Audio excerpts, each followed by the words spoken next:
سوال نمبر 1 ہوا، دل میں قرات کرنے سے کیا نماز ہو جائے گی؟ بڑا اہم سوال ہے یہ جو ہم قرات کرتے ہیں دل ہی دل میں، کیا اس سے نماز ہو جائے گی؟ اس پر حکم یہ ہے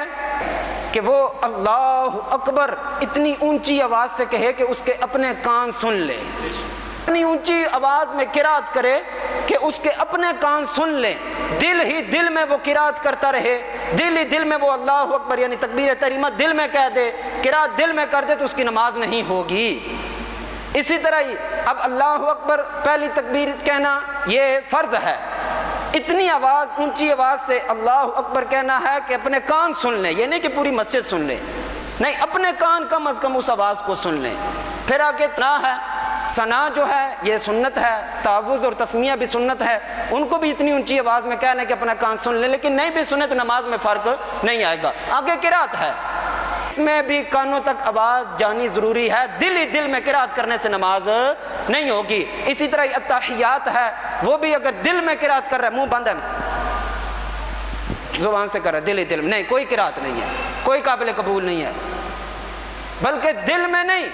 زبان سے قرات کرنی ہے اور اپنے کان سنے کہ میں کیا پڑھ رہا ہوں۔ اسی طرح اگر قرات دل میں تحیات دل میں کی ہے تو اس بندے کی بھی نماز واجب الادا ہوگی، نماز نہیں ہوگی۔ اسی طرح ہی اس میں بے شمار مسائل اور بھی نکل آتے ہیں، جانور کو ذبح کرتے ہوئے کسائی نے منہ میں جناب گٹکا ڈالا ہوا ہے، کوئی چیز ڈالی ہوئی ہے، وہ پڑھے ہی نا، منہ بند ہے، منہ بند ہے، وہاں سے یوں کر رہا ہے، اس کے لیے حکم یہ ہے وہ جانور حلال نہیں ہوگا، بلکہ جو چھری چلانے والا ہے اس کے لیے حکم ہے اتنی اونچی آواز سے اللہ اکبر کی صداؤں کو بلند کرے کہ اس کے اپنے کان سن لیں، اپنے کان اس کے سن لیں۔ تو لہٰذا نماز میں قرات کرنا اتنی اونچی آواز سے اگر اکیلے پڑھ رہا ہے بندہ کہ اس کے اپنے کان وہ آواز سن لیں، یہاں تک پڑھ یہ اتنی اونچی آواز میں قرات کرنا یہ ضروری ہے، فرض ہے۔ اسی طرح صحابہ اکرام سے پوچھا گیا کیا نبی علیہ السلام زور اور عصر میں قرات کرتے ہیں؟ اللہ اکبر، صحابہ اکرام نے جواب دیا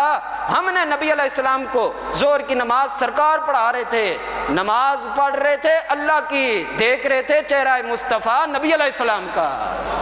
پڑھتے پڑھتے کہنے لگے کہ ہم سرکار کے چہرے کی طرف نماز جب سرکار پڑھا رہے ہوتے تو چہرے کی طرف دیکھتے تو سرکار کی داڑھی مبارک ہل رہی ہوتی تھی۔ داڑھی تب ہی ہلتی ہے جب بندے کی قرات جو ہے وہ زبان سے ہو رہی ہو اور اس کے کان سن رہے ہوں، لہذا کانوں کا سننا یہ انتہائی ضروری ہے۔ مسئلہ نمبر 2 جی،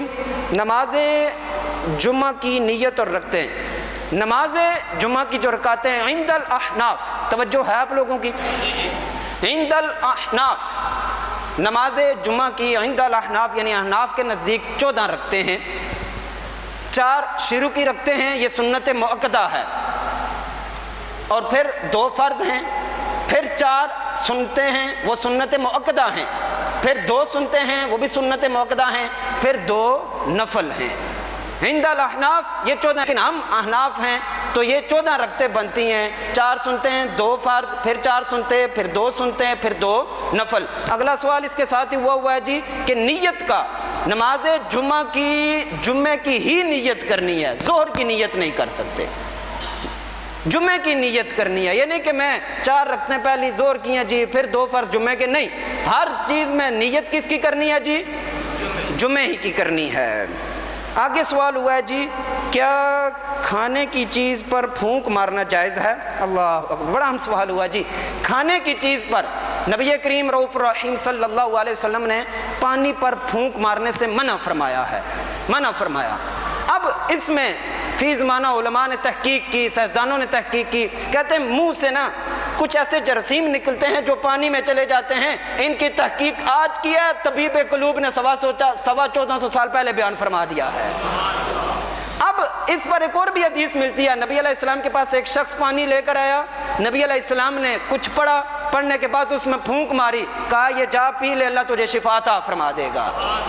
اب سرکار تو نور علی نور جی، سرکار کا تو دیکھنا ہی کافی ہے، سرکار کی تو نسبت ہی کافی ہے، نبی علیہ السلام نے پھونک ماری۔ اب ہمارے لیے کیا درس ہے جی؟ چائے گرم ہے، اگر چائے گرم ہے ہم نے پھونک مار کے ٹھنڈا اس کو کرنا ہے، اس کا طریقہ کار یہ ہے، فقہا فرماتے ہیں وہ پڑھے بسم اللہ الرحمن الرحیم،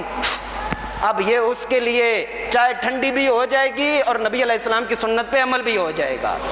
ایک گھونٹ بھرے